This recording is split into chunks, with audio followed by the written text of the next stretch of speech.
बिस्मिल्लाहिर्रहमानिर्रहीम बिस्मिल्लाहिर्रहमानिर्रहीम सल्लल्लाहु अला हबीबिही सय्यदना मुहम्मदी व आलिहि व सहबिही व बारक वसल्लम। या अल्लाह अपने सिर्फ नूर और सिर्फ तलीम से मदद फरमा ताकि अर्ज़ कर सकूँ। आज मुझे किसी ने एक वीडियो क्लिप सेंड किया और उसमें था कि एक मीडिया में औरत बैठी हुई थी, एक लिबरल औरत बैठी हुई थी और एक मौलाना साहब बैठे हुए थे। वो जन्नत का मजाक उड़ा रही थी और कह रही थी वो तो अयाशी का अड्डा है, वहाँ पे 72 हूरें दी जाएंगी और शराबें पी जाएंगी। और औरत के साथ ये नाइंसाफ़ी है कि औरत को सिर्फ एक मर्द दिया जाएगा, उसको कई मर्द दिए जाने चाहिए। तो मुझे किसी ने कहा आप इसका जवाब बताएं। तो मैं ऐसी फजूल बातों का जवाब हरगिज़ नहीं देता और ना ही मैं ऐसी वीडियोस देखता हूँ। मैं बस ये बताना चाहता हूँ कि दुनिया में 3 किस्म के लोग हैं। एक लोग वो हैं जो इल्म की बात समझते हैं। हर कोई इल्म की बात नहीं समझ सकता। आप अगर आलिम हैं तो आपके सामने जो बैठे हैं ज़रूरी नहीं है कि वो सारे आलिम हों, वो हर कोई आपकी बात नहीं समझेगा। तो एक लोग वो हैं जो इल्म की बात समझते हैं और दूसरे किस्म के लोग वो हैं जो इखलाक की बात समझते हैं। और इखलाक की ज़बान जो है ये हर इंसान समझता है, चाहे वो आलिम हो चाहे जाहिल हो, बल्कि इंसान तो दूर की बात जानवर भी इखलाक की बात समझते हैं। और तीसरी किस्म के लोग वो होते हैं जो ना इल्म की बात समझते हैं, ना दलील की बात समझते हैं, ना इखलाक की बात समझते हैं। वो लातों की भूत होते हैं, बातों से नहीं मानते। तो उनके लिए कानून साजी होनी चाहिए, कानून बनाना चाहिए, सख्त सजाएं होनी चाहिए। फ्रीडम ऑफ स्पीच के नाम पे आपने कहा कि इंसानी हकूक़ के नाम पे उनको इजाज़त है वो कुछ भी बोलते रहें। अगर वो कुछ भी बोलते रहें तो जब आर्मी के ख़िलाफ़ कोई बोलता है तो उसको मिसिंग पर्सन बना दिया जाता है। तब तो आपने कानून बना दिया कि जब कोई आर्मी के ख़िलाफ़ बात करेगा तो उसको मिसिंग पर्सन बना दिया जाए, उसका मुंह काला कर दिया जाए, उसको जूते मारे जाएं, उसका बाल काट दिए जाएं। तो आर्मी उसके साथ जो भी सलूक चाहे करे, तब इंसानी हकूक़ की खिलाफ वर्जी नहीं हो रही। जब अदालत के ख़िलाफ़ कोई बात करे तो कहें कि ये अदालत की तौहीन है, तो तौहीन अदालत का उस पर केस हो जाए, पर्चा हो जाए। पर जो दीन इस्लाम है, जब दीन इस्लाम के ख़िलाफ़ कोई बात होगी तो आप कहेंगे ये फ्रीडम ऑफ स्पीच है, हम उसके ऊपर क्यों केस करें, क्यों कानून बनाएं, ये तो इंसानी हकूक़ के ख़िलाफ़ है। फ्रीडम ऑफ स्पीच है, वो जो चाहे कहती रहे। औरतें बाहर आ गई, उन्होंने कहा मेरा जिस्म मेरी मर्ज़ी। तेरा जिस्म कहाँ से है? ये तो अल्लाह ने तुझे जिस्म दिया है, मर्द हो या औरत हो, अल्लाह ने जिस्म दिया है और ये अल्लाह की अमानत है और अल्लाह को ही वापस करना है।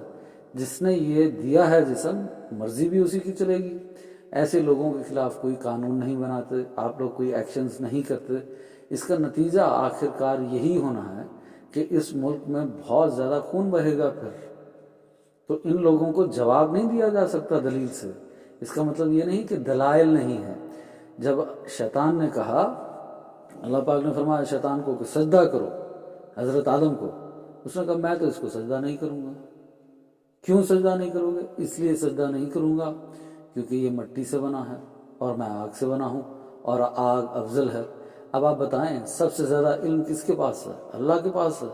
सबसे ज़्यादा इल्म अल्लाह के पास है, पर अल्लाह ने उसको दलील नहीं दी। इसका मतलब ये नहीं है कि अल्लाह के पास दलील नहीं है। अल्लाह ने उसको इसलिए जवाब नहीं दिया कि अल्लाह जानता था कि ये जवाब नहीं समझना चाहता, बल्कि ये तकब्बुर में है, ये ज़िद में है। तो मुतकब्बिर लोगों को जवाब नहीं दिया जाता। अल्लाह ने उसको जवाब देने की बजाय डायरेक्ट सज़ा सुनाई कि जा निकल जा मेरी बारगाह से, आज से तू शैतान है, काफिर है, लानती है। अल्लाह ने उसको सज़ा सुनाई है। ऐसे लोगों को दलील से जवाब नहीं देना चाहिए, लॉजिक से जवाब नहीं देना चाहिए, बल्कि इनके लिए कानून बनाना चाहिए। और अगर आप कानून नहीं बनाएंगे तो मुल्क के अंदर फिर दंगे फसाद होंगे। मैं मज़ीद बात यही करना चाहता हूँ कि जितने लोग पार्लियामेंट में बैठे हैं, मेरी उनसे ये दरख्वास्त है, चाहे वो MPA हैं चाहे MNA हैं, वो इस पे कानून बनाएं और सख्त सज़ाएँ हों। अगर आपने ऐसा नहीं किया तो फिर इस मुल्क में खून बहेगा, कत्लो गारत होगी और फिर इस हालत को संभालना आप लोगों के लिए मुश्किल हो जाएगा। और ऐसे लोगों की फजूल बातों की वजह से हमारी नस्लों पे भी बुरा असर पड़ेगा। वो भी तो बनाउज़बिल्लाह दीन इस्लाम से दूर जाएंगे। और अगर आपने ऐसा कानून बना दिया तो ये आपके ईमान के लिए भी बेहतर होगा कि आपके ईमान भी महफूज रहेंगे और आपकी आने वाली नस्लों के भी। और मैंने अल्लाह की बात तो बता दी, अब नबी पाक सल्लल्लाहु अलैहि वसल्लम की बात भी बता दूं کہ جو اللہ کے بعد سب سے بڑے عالم ہیں، اللہ کی عطا سے سب سے بڑے عالم ہیں، اللہ کے بعد انہوں نے ابو جہل کو بہت سمجھایا، ابو لہب کو بہت سمجھایا، پر یہ دونوں نہیں مانے۔ نتیجہ یہ ہوا کہ جب جنگ بدر ہوئی تو جنگ بدر کے اندر صحابہ نے ابو جہل کو قتل کر دیا آخرکار۔ تو ان لوگوں کو دلیل سے نہیں سمجھایا جاتا، بلکہ یہ لاتوں کے بھوت ہیں، باتوں سے نہیں مانیں گے، ان کی دلیل صرف مار ہے، تلوار ہے۔ تو اس سے پہلے کہ تلواریں نیام سے باہر آ جائیں تو آپ لوگ مہربانی کر کے اس کو قانونی لحاظ سے اس مسئلے کو حل کریں۔ اللہ پاک اس کو سمجھنے کی توفیق عطا فرمائے ہم لوگوں کو بھی، اور اس پہ عمل کرنے کی توفیق عطا فرمائے جو پارلیمنٹ کے اندر لوگ بیٹھے ہیں، تاکہ وہ کوئی قانون بنائیں اور جلدی بنائیں اور سخت سزائیں دیں۔ پھر میں ان لوگوں کے لیے اس کا جواب عرض کر دیتا ہوں کہ ایک عورت کو ایک مرد کیوں دیا جائے گا اور ایک مرد کو 72 حوریں کیوں دی جائیں گی؟ جو سمجھنا چاہتے ہیں واقعی اس بات کو، ان کو اس کا جواب بھی عرض کر دیتا ہوں کہ اللہ خالق ہے اور مالک ہے، وہ مرد کی فطرت سے واقف ہے، کیونکہ اسی نے مرد کو پیدا فرمایا اور اس کی فطرت کو پیدا فرمایا، وہ اس سے واقف ہے کہ مرد ایک عورت سے راضی نہیں ہوتا، اور وہ عورت کی فطرت سے بھی واقف ہے کہ عورت ایک ہی مرد سے راضی ہو جاتی ہے۔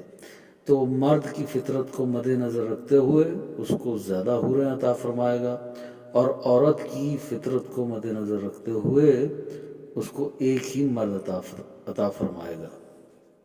اور باقی رہی شراب کی بات، تو جو شراب یہاں پہ حرام ہے وہ اس لیے حرام ہے کہ وہ عقلوں کو ڈھانپ دیتی ہے، عقلوں کو ضائع کر دیتی ہے اور حواس کو ختم کر دیتی ہے۔